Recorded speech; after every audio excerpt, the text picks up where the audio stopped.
Hello, welcome to the Santa Clara County Office of Education Grant Training Series.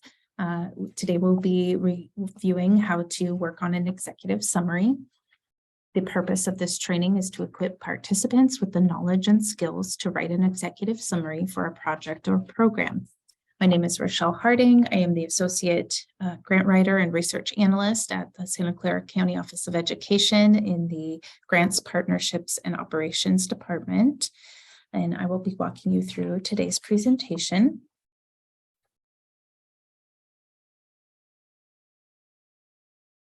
All right, so our agenda today, we will start by reviewing what it is an executive summary. Then we will do a review of the components of an executive summary, and then finally formatting of the executive summary. So what is an executive summary? An executive summary is a tool that is used across many professions and disciplines.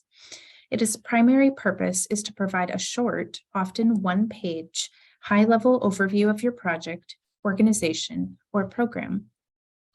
As it applies to grant writing, executive summaries are used to introduce funders or potential partners to your project or program. The executive summary helps articulate a clear vision of the work you plan to do in order for partners or funders to understand what they are supporting.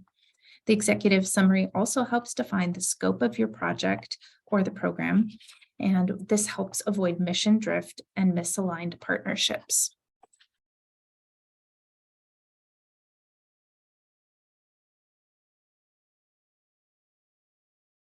So now we're moving on to the components of an executive summary. So the following topics should be included in your executive summary: introduction, need problem statement, project description, goals, objectives, impact, and as an optional section, sustainability. And together, all of these make up your executive summary. So starting with the first section, your introduction. This introduction is a description of your organization and its proposed work. You're going to want to include the name of the organization, the overall mission and vision, which describes the what, where, and why of your work. Then you're going to want to define your ask.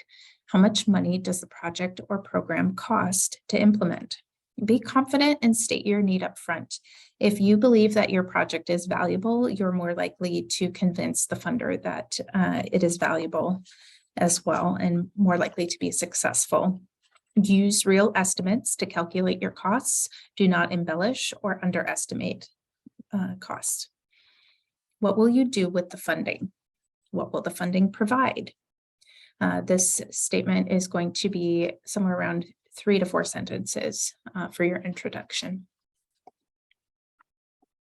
So here is an example. I have set up a template that you can use, and this is just an example, so you can feel free to edit the language overall, but this is just going to help you see what components are important and specific to the introduction. So here we have the organization name and mission statement. We have our provided service or deliverable listed, the geographic area that will be served, the amount that we're seeking, and if it's connected to a grant, the name of the grant, if applicable. So you're also then going to say the project period or the dates that you will perform the work. And if there's any partners, those could be listed as well. And then you're going to want to add that brief statement about how you're uniquely positioned to provide the service. And so I have an example filled out for you of a pretend County Office of Education of Apple County Office of Education. So this example states the mission of Apple County Office of Education, or Apple COE, is to provide equitable educational opportunities for students in Apple County. In order to increase access to arts education and programming in local low-income communities, Apple COE seeks to apply for $400,000 via the Arts to Communities grant. During the 2022 to 2024 period, Apple COE will partner with XYZ Arts. So that was our nonprofit partnership. Apple COE is uniquely positioned to provide this service as the recipient of the 2021 Arts and Education Award for delivering a similar program to high school students in the county. So we've got all the components listed in the template in our example statement below. All right, so moving to the second section of the executive summary is our need or problem statement. So why is your program or service needed?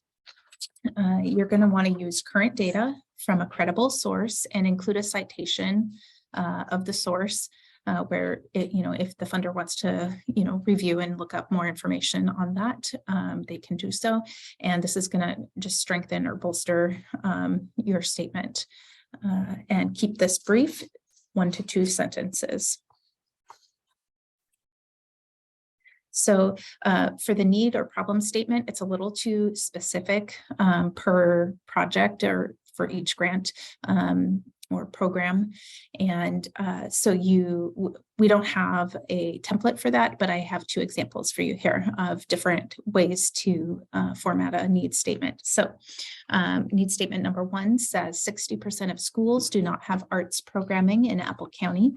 Research demonstrates arts education can improve mental health and academic outcomes, especially for at-risk students. And then you would provide your source citation.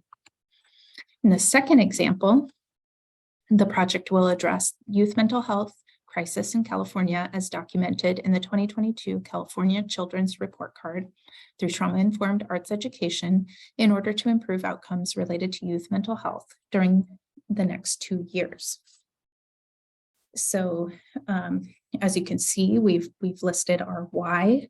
We've used data to describe the need and also to give credibility with the reference to the source. And if you'll notice there's a subtle difference in the style that each of these statements was written. So the blue box, statement 1, kind of has a little bit more focus on the need and the problem.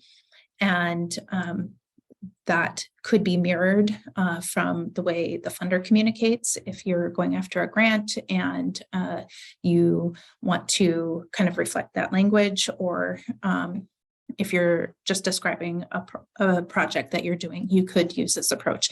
And the second statement is it still addresses what the need or problem is, but it also, in my opinion, kind of focuses a little bit more on the solution. So it just has a slightly different feel to it. And either example is acceptable and appropriate. It just depends on how you want to frame your need. All right, so then the third section we have is our project description. This is going to go over what solutions and specific action steps are you taking to address the problem or need that you just identified. So this is your purpose statement. This is your why of your project, and you're going to want to include in this statement who will be served, what you will do, when you will do it, and how you will do it. Keep this very high level, 2 to 3 sentences. And it's definitely a challenge to include everything that you want to communicate in just a couple of sentences. But once again, all of these components are going to be kept to 1 page, and it needs to just be a brief, pitch to either a potential partner or a potential funder. And so you really want to stay concise.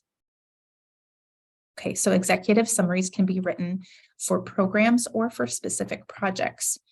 And just to give you a little bit of definition here, a program is ongoing and is long-term, and it's usually made up of multiple projects, and it achieves a larger vision or a broader scope. Whereas a project is going to be a little bit more short-term, it's going to be a little bit more focused with specific deliverables and a bit smaller scope.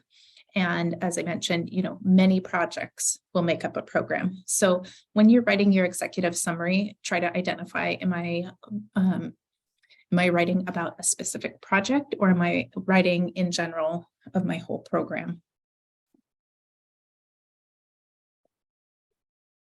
Okay, and here's an example for our project description for the template. So things to include the demographic being served. So you have the number of participants and a description of who they are. You might include the geographic area, the time frame, and then listing deliverables and outcomes. And then what that might look like in an example for Apple County that we made up. So this proposed project will serve 400 students and 20 teachers at 3 school sites in Apple County during 2022 to 2024.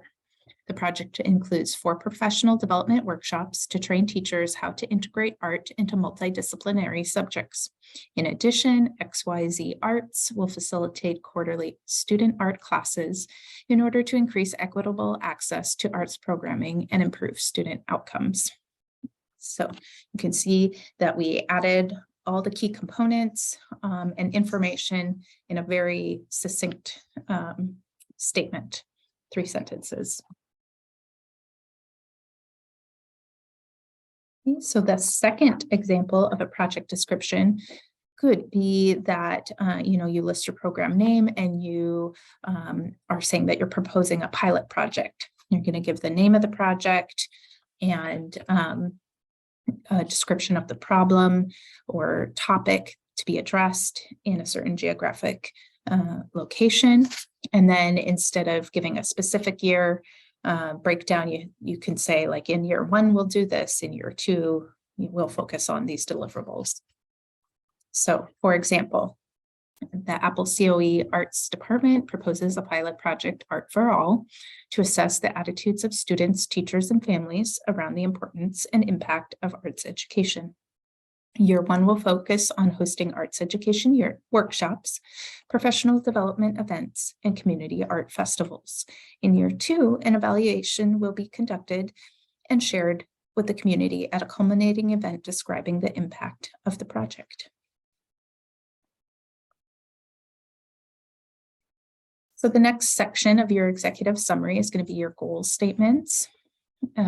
So the goals are broad statements that describe the long-term vision. So the key questions that you can use to guide writing your goals are: what are your desired results? And what do you hope to accomplish? Keep your goals high level and limit 2 to 3 max. So 2 examples of goals could be to increase access to arts programming in underserved communities, or equip educators to implement arts education across multiple subject areas. So you can see that this is a broad, kind of long-term impact goal of what you want to achieve. These are the results you're hoping for. And then the next section are objectives. And these are statements that describe the results to be achieved and help monitor progress towards the program goals. So these are going to be more specific. And I've got 2 examples here. So the first one, during the grant period, you'll conduct 4 professional development workshops to train 20 educators from underserved schools in Apple County to implement arts programming across multi-subject curriculum, including science, history, social studies, and language arts. The second example is during the grant period, provide arts education opportunities for 400 students at 3 underserved school sites in Apple County. So our objectives are more specific, and so you can kind of utilize those SMARTY or SMART descriptions. Sometimes they're called SMART goals, but in our case, it applies more to the objective. The goal is going to be your broad statement, and the objective is your targeted specific. And so with the SMART framework, it's going to be strategic, it's going to be measurable, ambitious, realistic, and time-bound. And then at our organization, we also elevate the IE in SMART T. And so that is also inclusive and equitable.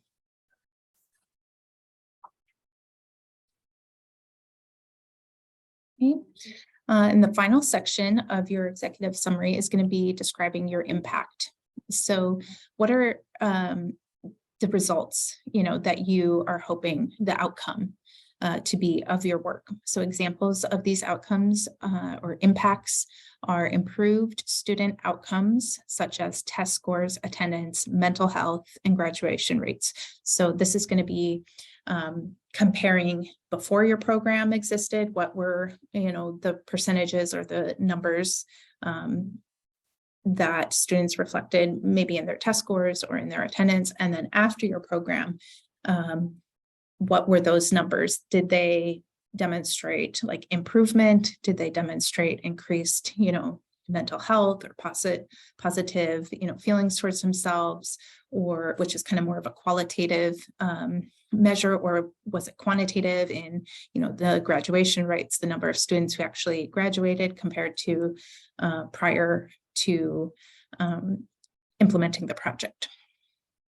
So other examples could be reducing barriers to high quality arts programming in low income and underserved communities.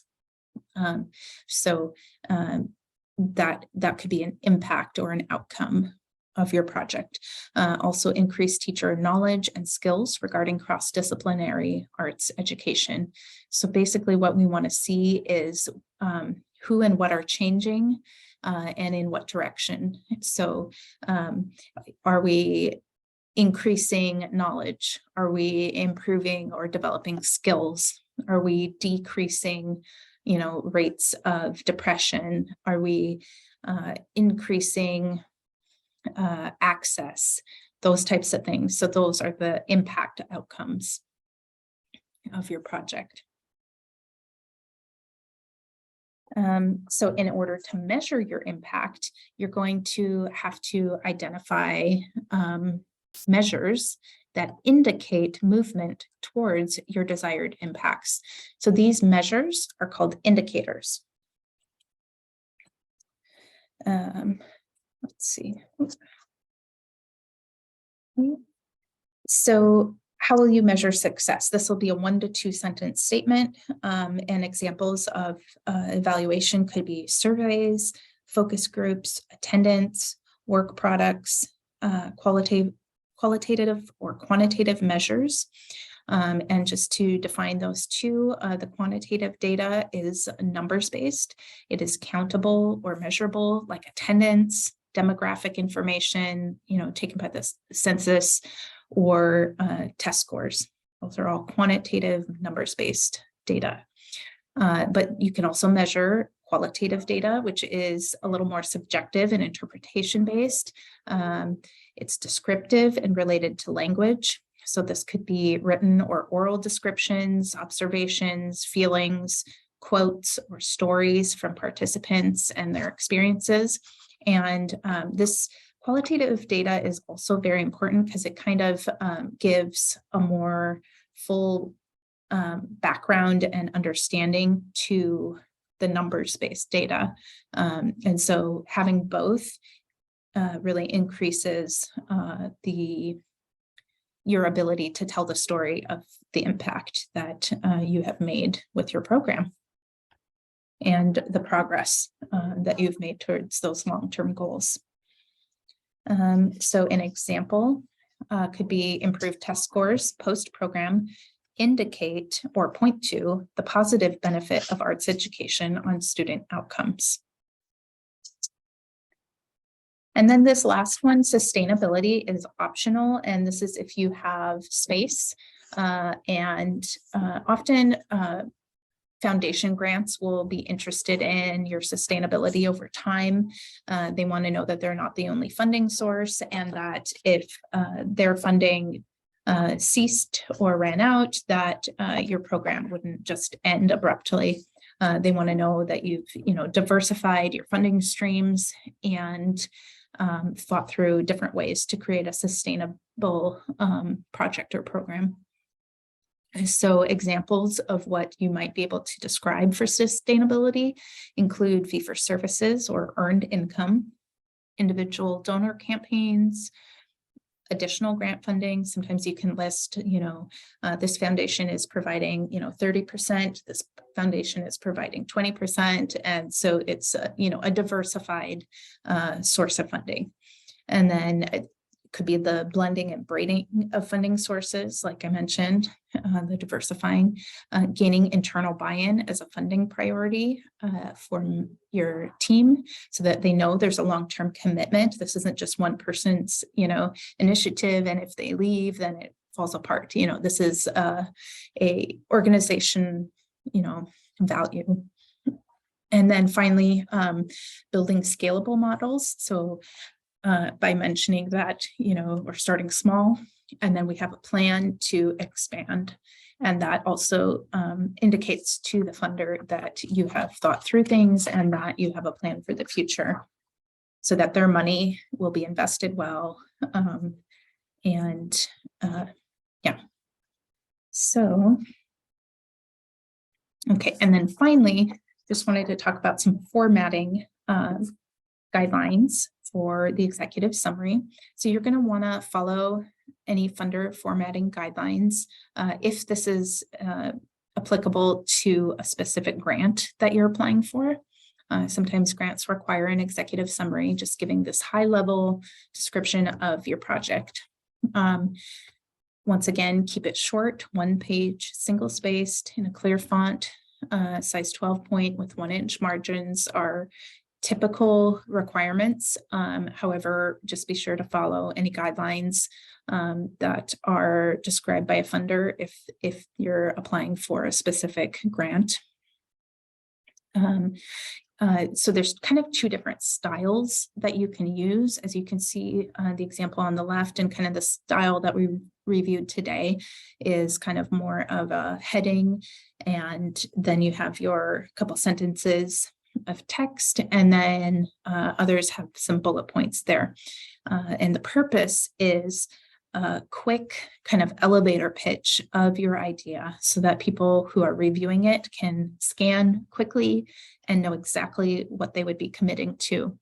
However, it's also appropriate to do a bit of more of a narrative format where you don't have all the headings and you don't have bullet points. You just kind of do it in more of a narrative or letter type style. And that is just a format preference. Either one is acceptable. So I personally prefer the bullet point style because I think, people are busy. They see a lot of these proposals and summaries. And so, you want to communicate a lot of information quickly and efficiently. And finally, be sure to have someone else edit and proofread for clarity and grammar. So you don't want to, make any embarrassing mistakes that, would impact your project, even if it's, meaningful or impactful. You want it to be a professional document. So I just want to thank you for attending the Santa Clara County Office of Education's grant training on executive summaries.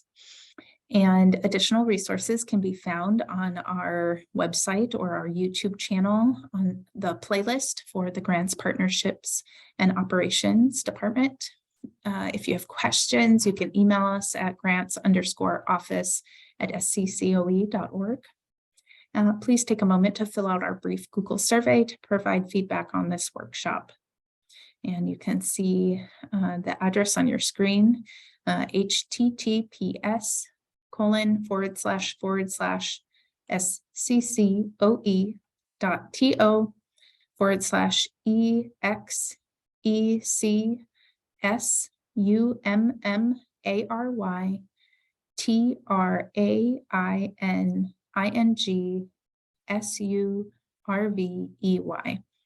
And so that is after the TO / it's exec summary training survey. So thank you for your time, and we hope this was helpful.